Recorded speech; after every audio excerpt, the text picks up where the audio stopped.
Cinema के start में हम एक बच्चे को देखते हैं जो कि एक प्लेन क्रैश की साइड पे मिलता है। किसी को भी समझ में नहीं आता कि आखिर इतने भयानक प्लेन क्रैश में बच्चा बचा कैसे। इस बच्चे का नाम यू होता है एंड ये चल नहीं सकता क्योंकि इसके दोनों पैर खराब होते हैं। सबको लगता है कि यू के पेरेंट्स प्लेन क्रैश में मारे गए होंगे, इसीलिए यू अब अनाथ है एंड इसका इस दुनिया में अब कोई भी नहीं है। यू को एक हॉस्पिटल में एडमिट कर दिया जाता है जहाँ पे यू अपनी जिंदगी के 3 साल बिताता है एंड वहीं पे उसको एक बार ये बूढ़ा आदमी मिलता है जो ऊपर चढ़ के कुछ उल्टे सीधे मंत्र बोल रहा होता है। यू कहता है वो अंकल जी नीचे आ जाइए वरना सही में ऊपर चले जाएंगे, जिसपे बूढ़ा आदमी कहता है कि वेल मैं यही चाहता हूँ, मैं उस दूसरी दुनिया में जाने का ही मंत्र याद कर रहा हूँ जो वहाँ ऊपर है। यू पूछता है सच्ची में, जिसपे ये यू को बताता है हाँ, और वो उसी दुनिया से आया एंड उस दुनिया में भी हम ही लोग रहते हैं एंड हम लोगों की लाइफ आपस में कनेक्टेड है। उस वर्ल्ड के पर्सन और इस वर्ल्ड के पर्सन के इंटरेस्ट और डिसलाइक्स सेम होते हैं एंड अगर वहाँ पे किसी पर्सन की डेथ हो जाती है तो इस वर्ल्ड में भी किसी न किसी रीजन से वो आदमी मर जाता है। यू बोलता है मुझे भी ले चलो उस दुनिया में, जिसपे ये कहता है मैं खुद तो जा नहीं पा रहा हूँ, तुम्हें कहाँ से ले चलूं। इसके बाद हम देखते हैं कि एक फैमिली यू को अडॉप्ट कर लेती है एंड वो लोग एक फ्लावर शॉप चलाते हैं। यू अब बड़ा हो चुका है एंड उसका एक बचपन का दोस्त है हारू। ये दोनों ही बहुत अच्छे दोस्त हैं एंड हारू बहुत ही ज्यादा एथलेटिक और फास्ट है एंड अपने स्कूल में वो बहुत ही ज्यादा पॉपुलर है। पहले तो सिर्फ हारू और यू साथ में घूमते थे, लेकिन अब हारू की एक गर्लफ्रेंड भी बन गई है जिसका नाम है कोटोना एंड अब ये तीनों साथ में घूमते हैं। एक दिन ये तीनों साथ में घूम रहे होते हैं तभी कोटोना हारू से कहती है कि मुझे एक दुकान पता है जहाँ पे बहुत टेस्टी ऑरेंज मिलते हैं। हारू और यू कहते हैं तो चलो फिर, लेकिन एक प्रॉब्लम होती है, उस दुकान पे जाने के लिए उन लोगों को ये सीढ़ियाँ चढ़नी पड़ेंगी। हारू समझ जाता है कि यू तो ये सीढ़ियाँ चढ़ नहीं सकता, तो वो कोटोना से कहता है छोड़ो मेरा मन नहीं ऑरेंज खाने का, हम लोग बाद में कभी चलेंगे एंड कोटोना उसकी बात को मान जाती है। लेकिन यू समझ जाता है कि हारू ऐसा क्यों कह रहा है एंड तभी वो यू से कहता है कि अरे हाँ याद है मुझे जल्दी से घर जाना होगा, मुझे कुछ काम है एंड फिर वो वहाँ से चला जाता है। यू सीधा अपने घर जाता है एंड वहाँ पे अपने बेड पे जाके लेट जाता है क्योंकि अंदर ही अंदर उसे थोड़ा बहुत तो बुरा लगा ही था एंड अभी हमें पता चलता है कि यू भी सीक्रेटली कोटोना को थोड़ा पसंद करता है, लेकिन क्योंकि वो हारू का बहुत अच्छा दोस्त है इसीलिए वो अपनी फीलिंग्स को छुपा के रखता है। अब हम देखते हैं कोटोना वापस अपने घर जा रही होती है, लेकिन तभी उसे लगता है कि कोई उसका पीछा कर रहा है एंड थोड़े टाइम बाद उसका शक कंफर्म हो जाता है एंड कोई आदमी सच में उसका पीछा कर रहा होता है एंड ये तुरंत ही यू को फोन मिला देती है और यू से कहती है कि मेरी मदद करो, कोई मेरा पीछा कर रहा है। असल में लड़की थोड़ी कम दिमाग की होती है। आई मीन यू के बारे में जानते हुए भी इसने क्या सोच के पुलिस या फिर हारू को ना मिला के यू को मिला दिया, लेकिन फिर भी यू तो इससे प्यार करता था। वो तुरंत ही अपनी सिस्टर साकी के पास जाता है और उससे कहता है गाड़ी निकालो जल्दी एंड वो लोग गाड़ी से कोटोना के पास जाने लगते हैं। इधर हम देखते हैं कि इस आदमी ने कोटोना को पकड़ लिया एंड वो बस उसे मारने वाला होता है, लेकिन तभी वहाँ पे यू आ जाता है और पूरी स्पीड में उन लोगों की तरफ बढ़ता है, लेकिन उसको थोड़ी सी देर हो जाती है एंड ये किलर कोटोना के पेट में अपना चाकू घुसेड़ देता है और फिर वहाँ से भाग जाता है। कोटोना गिरने वाली होती है लेकिन तभी यू उसे पकड़ लेता है। अब तभी वहाँ पे हारू भी आ जाता है और वो कोटोना को देखता है और बोलता है क्या हुआ इसे, जैसे इतना बड़ा चाकू इसको घुसा हुआ इसके पेट में नहीं दिख रहा है। यू से बताता है कि एक आदमी इसे चाकू मार के भाग गया एंड कोटोना की जान खतरे में है। हारू तुरंत ही कोटोना को गोद में उठाता है और यू से कहता है तुमने इसे बचाया क्यों नहीं, एंड वो पागलों की तरह हॉस्पिटल की तरफ भागने लगता है, इतना पागलों की तरह कि वो चलती रोड क्रॉस करने लगता है। तभी उन लोगों के सामने एक ट्रक आ जाती है जो उन दोनों को बस कुचलने वाली होती है, लेकिन तभी यू उन दोनों को आके बचा लेता है एंड वो तीनों दो गाड़ियों के बीच में बस पिस के मरने वाले होते हैं, लेकिन तभी कुछ ऐसा होता है जो किसी ने भी एक्सपेक्ट नहीं किया था। ये दोनों एक दूसरी ही दुनिया में पहुंच जाते हैं। हारू बोलता है अरे हम लोग स्वर्ग में आ गए क्या, और कोटोना वो कहाँ है। यू बोलता है कि कोटोना गलती से नर्क में तो नहीं चली गई। फिर यू कहता है फोन मिला उसको एक बार, लेकिन इन लोगों का फोन अपने आप कंपास में कन्वर्ट हो चुका था। आसपास के लोग इन लोगों को अजीब तरह से देख रहे होते हैं एंड एक कुत्ता इन लोगों पे भौंकने लगता है। यू हारू से बोलता है कि हमें यहाँ से चलना चाहिए एंड वो सही में उठ के चलने लगता है। हारू यू से बोलता है अरे तुम पागल हो गए हो क्या, तुम चल क्यों रहे हो जब तुम चल नहीं सकते।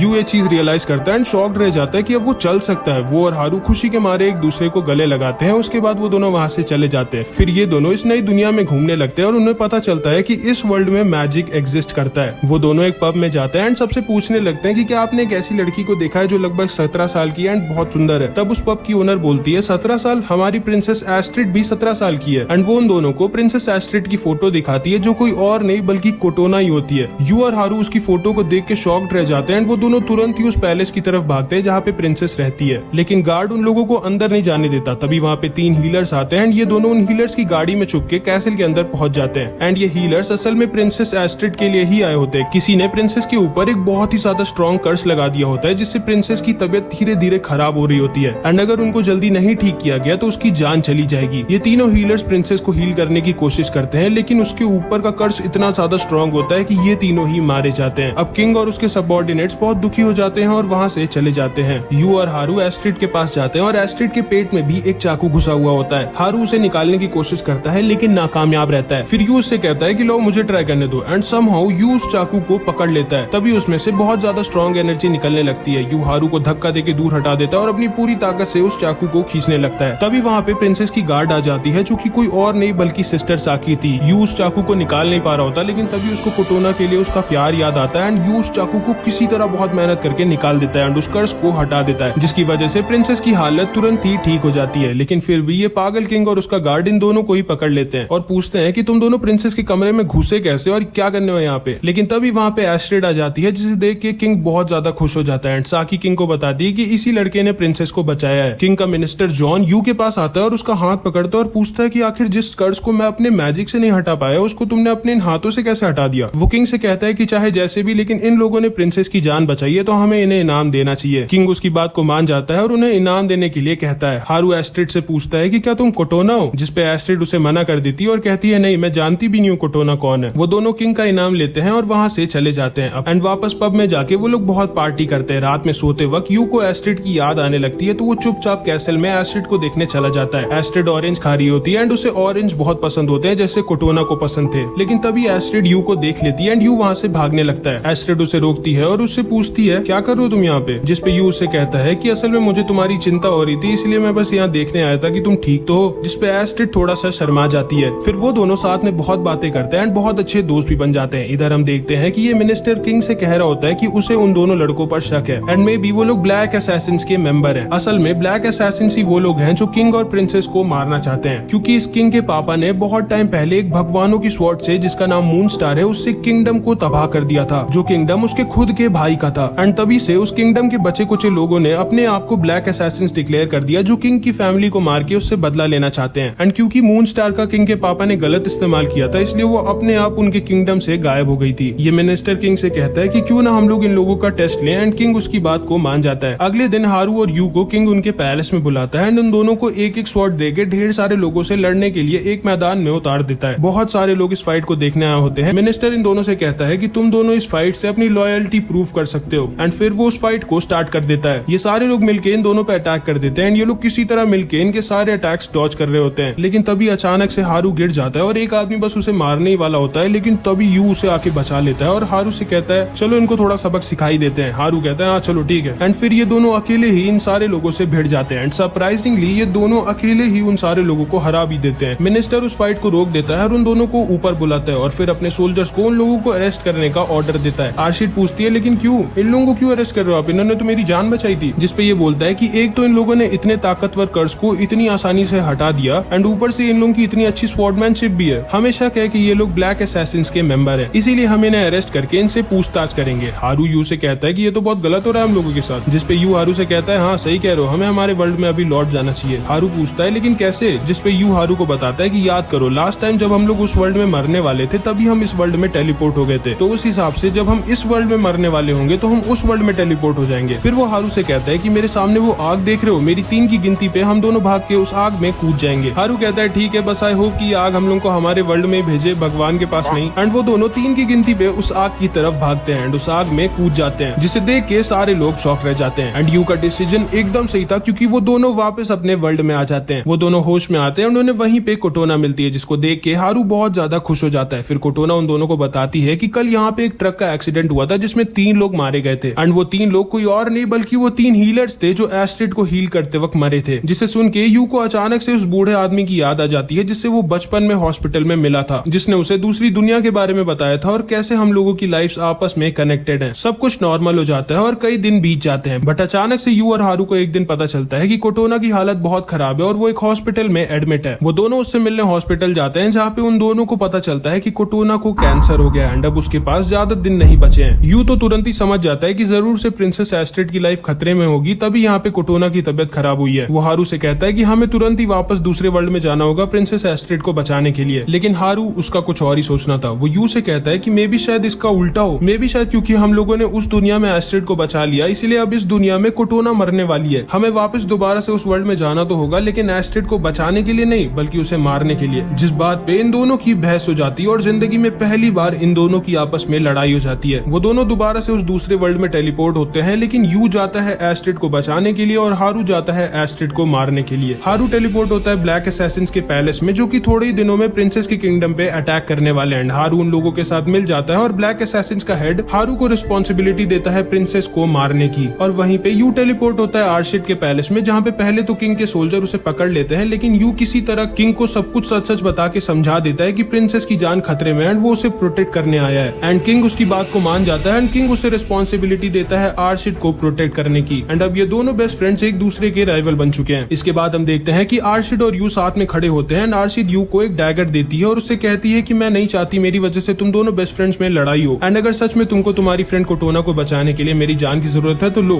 मार दो मुझे इससे। जिसपे यू आर्शिड से कहता है कि नहीं, मैं तुम्हें और कोटोना दोनों को ही बचाना चाहता हूँ, और अगर मैं सच बताऊं तो मैं तुम्हें ज्यादा बचाना चाहता हूँ। जिससे सुन के आर्शिड एकदम शांत हो जाती है और अंदर ही अंदर बहुत खुश हो जाती है। हारू और ब्लैक असैसिन्स इन लोगों पर अटैक कर देते हैं। हारू अकेले ही सबको मारते मारते आर्शिड की तरफ बढ़ रहा होता है, लेकिन तभी उसके सामने यू की सिस्टर साकी आ जाती है, जिसे हारू एक बार में हरा देता है और उससे कहता है माफ करना, लेकिन मुझे कोटोना को बचाना ही होगा। और वो आर्शिड की तरफ बढ़ने लगता है, लेकिन तभी वहाँ पे यू आ जाता है और अब ये दोनों बचपन के दोस्त एक दूसरे के सामने खड़े होते हैं। यू हारू से बोलता है कि तुम गलत कर रहे हो, तुम्हें समझना होगा कि तुमने अगर एस्ट्रिड को मार दिया तो कोटोना भी मारी जाएगी। लेकिन हारू तो उसकी बात सुनने नहीं वाला था। वो यू से कहता है कि मैं जानता हूँ तुम एस्ट्रिड से प्यार करते हो और कोटोना तुम्हारे लिए कुछ भी नहीं लगती, तो तुम तो झूठ बोलोगे ये एस्ट्रिड को बचाने के लिए, लेकिन मैं भी कोटोना से प्यार करता हूँ एंड उसके लिए आज मैं एस्ट्रिड को मार के रहूंगा। एंड हारू के ये बोलते ही यू और हारू में बहुत ही भयानक लड़ाई स्टार्ट हो जाती है। दोनों एक दूसरे को बहुत टक्कर देते हैं एंड लास्ट में वो दोनों ही एक दूसरे के सीने में अपनी अपनी तलवार घुसेड़ देते हैं एंड वापस से अपने वर्ल्ड में आ जाते हैं। यू फिर से हारू से कहता है कि तुम गलत कर रहे हो, जिसपे हारू यू से कहता है नहीं तुम गलत कर रहे हो। तभी यू को याद आता है कि उस वर्ल्ड में उसकी सिस्टर को कुछ सोल्जर्स ने पकड़ लिया था एंड उनकी जान खतरे में थी, जिसका मतलब था कि इस वर्ल्ड में भी उसकी सिस्टर की जान खतरे में है। वो हारू से कहता है कि जल्दी मेरी बहन के पास चलो। एंड इधर हम देखते हैं कि सिस्टर साकी की जान सच में खतरे में होती है। उसके पास वही किलर आया होता है जिसने कोटोना को मारा था एंड वो साकी को बस मारने वाला होता है, लेकिन तभी ये दोनों वहां आके उसे बचा लेते हैं एंड वहां से अपनी कार में बैठ के भागने लगते हैं। एंड अब यू हारू से कहता है देखा, उस वर्ल्ड में सिस्टर साकी की जान खतरे में थी, इसीलिए इस वर्ल्ड में भी साकी की जान खतरे में थी एंड इसी तरह से हम लोगों की लाइफ आपस में कनेक्टेड है। एंड अब क्योंकि हम लोगों ने इस वर्ल्ड में सिस्टर साकी को बचा लिया है तो मतलब उस वर्ल्ड में भी सिस्टर साकी अब सेफ होंगी। एंड अब जाके हारू को यू की बात का यकीन होता है एंड वो समझ जाता है कि यू सही कह रहा है। फिर वो यू से पूछता है लेकिन आखिर किलर को पता कैसे चला कि सिस्टर साकी तुम्हारे साथ तुम्हारे घर पे रहती हैं? जिसको सुन के यू शॉक्ड रह जाता है और वो सारा खेल समझ जाता है। एंड तभी उन लोगों की कार का एक्सीडेंट हो जाता है एंड वो दोनों वापस से दूसरी दुनिया में टेलीपोर्ट हो जाते हैं। यू और हारू इन लोगों के पास आते हैं। यू जॉन से कहता है कि मैं समझ चुका हूँ तुम्हारा सारा खेल, जिसपे जॉन कहता है क्या बक रहे हो? यू कहता है कि मैं जानता हूँ कि तुम ही प्रिंसेस को मारना चाहते हो। किंग कहता है ऐसा नहीं हो सकता, जिसपे यू उसे बताता है मेरे पास 3 प्रूफ्स हैं। पहला तो मैंने सिर्फ आप तीनों को ही बताया था कि सिस्टर साकी मेरे साथ मेरे घर पे रहती है, फिर उस किलर को कैसे पता चला कि सिस्टर साकी कहाँ रहती है? दूसरा, हमारे वर्ल्ड का किलर और जॉन लगभग एक जैसे ही दिखते हैं। एंड तीसरा, जॉन के पास से उस कर्ज की स्मेल आती है जो आर्शिड के ऊपर था। जॉन हंसता है और कहता है कि तुम पागल हो चुके हो एंड वो किंग से कहता है कि हमें अभी के अभी इन दोनों को अरेस्ट कर लेना चाहिए। जिसपे आर्शिड जॉन से कहती है नहीं, मुझे भी यू पर भरोसा है एंड मुझे भी तुम्हारे पास से उस कर्ज की स्मेल आती है। सबको जॉन पर शक हो जाता है। अब जॉन समझ जाता है कि अब वो पकड़ा गया तो वो अपना असली चेहरा सबके सामने लाता है एंड जॉन कोई और नहीं बल्कि ब्लैक असैसिन्स ग्रुप का लीडर और उसके किंग के पापा का भाई ही होता है, जो अपना बदला लेने के लिए ये सब कर रहा होता है। एंड वो आर्शिड को पकड़ के वहां से भागने लगता है। यू उस पर अटैक करने की कोशिश करता है लेकिन जॉन की शील्ड बहुत ज्यादा स्ट्रॉन्ग होती है। जॉन आर्शिड को मारने की कोशिश करता है लेकिन यू आके उसे बचा लेता है और खुद बहुत ज्यादा इंजर्ड हो जाता है। अब आर्शिड और हारू जॉन को मिलकर हराने की कोशिश करते हैं लेकिन जॉन बहुत ही ज्यादा स्ट्रॉन्ग होता है एंड ये दोनों उसके सामने बिल्कुल भी नहीं टिकते। यू को लगता है कि शायद यही उसका अंत है, लेकिन तभी उसके सामने ये बूढ़ा आदमी दोबारा से आ जाता है और यू से बोलता है काफी टाइम बाद मिल रहे हैं हम लोग, मुझे नहीं पता था कि तुम ही हो वो चोजन हीरो। फिर वो यू को अपनी स्टिक देता है और कहता है ध्यान से, मैं तुम्हें एक बहुत ही बड़ी जिम्मेदारी दे रहा हूँ। एंड फिर वो वहाँ से जाने लगता है और कहता है कि अब टाइम आ चुका है मेरा वापस भगवानों से मिलने का। एंड फिर वो वहाँ से चला जाता है। इधर हम देखते हैं कि जॉन अपने ओरिजिनल फॉर्म में आ चुका था एंड उसने आर्शिड को पकड़ लिया था और हारू भी बहुत ही ज्यादा इंजर्ड हो चुका था एंड जॉन उसे बस खत्म करने वाला होता है, लेकिन तभी यू बीच में आके उसके वार को स्टिक से रोक देता है एंड वो स्टिक अपने ओरिजिनल फॉर्म में आ जाती है एंड वो स्टिक कुछ और नहीं बल्कि भगवानों की स्वॉर्ड मून स्टार होती है, जिसे देख के किंग जॉन और सारे लोग शॉक्ड रह जाते हैं। जॉन आर्शिड को लेके वहाँ से भागने लगता है, लेकिन तभी वहाँ पे आर्शिड का पेट आके यू को उड़ा ले जाता है एंड यू हवा में जॉन का एक हाथ काट देता है और आर्शिड को बचा लेता है। फिर जॉन और यू में बहुत ही भयानक लड़ाई होती है एंड यू जॉन पर भारी पड़ने लगता है। जॉन समझ जाता है कि वो ऐसे यू को नहीं हरा सकता, इसीलिए वो आर्शिड के ऊपर एक मैजिकल अटैक यूज कर देता है, जिसको बचाने के चक्कर में यू दोबारा से खुद इंजर्ड हो जाता है और जमीन पर गिर जाता है। जॉन यू से कहता है कि लड़ाई खत्म हुई, तुम हार गए, लेकिन तभी वो नोटिस करता है कि यू की स्वॉर्ड उसके पास नहीं है एंड तभी पीछे से हारू उड़ते हुए मून स्टार को लेके आता है और जॉन के सर में उस तलवार को घुसेड़ देता है, जिससे जॉन मारा जाता है एंड ये लोग उस वॉर को जीत जाते हैं। सब लोग आके यू और हारू का शुक्रिया अदा करते हैं एंड तभी वहाँ पे एक मैजिकल गेट ओपन हो जाता है। आर्शिड यू और हारू से कहती है कि तुम दोनों को जल्दी उस गेट में घुस जाना चाहिए क्योंकि ये गेट जल्दी ही बंद हो जाएगा एंड इसके बंद होने के बाद ना तो कभी इस दुनिया से उस दुनिया में कोई जा पाएगा और ना ही उस दुनिया से कोई इस दुनिया में आ पाएगा। हारू यू का हाथ पकड़ता है और उसे लेके जाने लगता है, लेकिन तभी आर्शिड उसे पीछे से रोकती है और उसे गले लगा लेती है और उसने उसके लिए जो कुछ भी किया उसके लिए वो उसको थैंक यू कहती है। हारू बोलता है जल्दी करो यू, गेट बंद होने वाला है। एंड वो यू को लेके उस गेट में घुस जाता है। वो लोग बीच रास्ते में होते हैं लेकिन तभी यू अपना मन बना लेता है एंड वो हारू का हाथ छोड़ देता है। हारू बोलता है यू ये तुम क्या कर रहे हो, जिसपे यू हारू से कहता है थैंक यू हारू, लेकिन मुझे अब जाना होगा एंड अब हम फिर से मिलेंगे किसी अगले जन्म में। एंड वो वापस आर्शित के पास लौट जाता है और हारू वापस अपनी दुनिया में। हारू जब वापस आता है तब उसे पता चलता है कि सब लोग यू के बारे में भूल चुके हैं एंड यू की जगह अब हारू ने ले लिया। एंड असल में यू कोई और नहीं बल्कि हारू ही होता है उस दूसरी दुनिया का। एंड पता नहीं कैसे यू गलती से इस वर्ल्ड में आ गया था एंड इसी वजह से उन लोगों के इंटरेस्ट भी इतने सेम थे। लेकिन अब यू वापस अपने वर्ल्ड में लौट चुका है और आर्शित के साथ वो खुशी खुशी रह रहा है, जैसे यहाँ पे हारू कोटोना के साथ। एंड यहीं पे ये एनिमे खत्म हो जाती है। आई होप कि तुमको ये वीडियो अच्छी लगी होगी। वीडियो अच्छी लगी तो लाइक जरूर से कर देना एंड कमेंट्स में जरूर बताना कि तुम्हारी एज कितनी है। एंड अगर बाय बाय।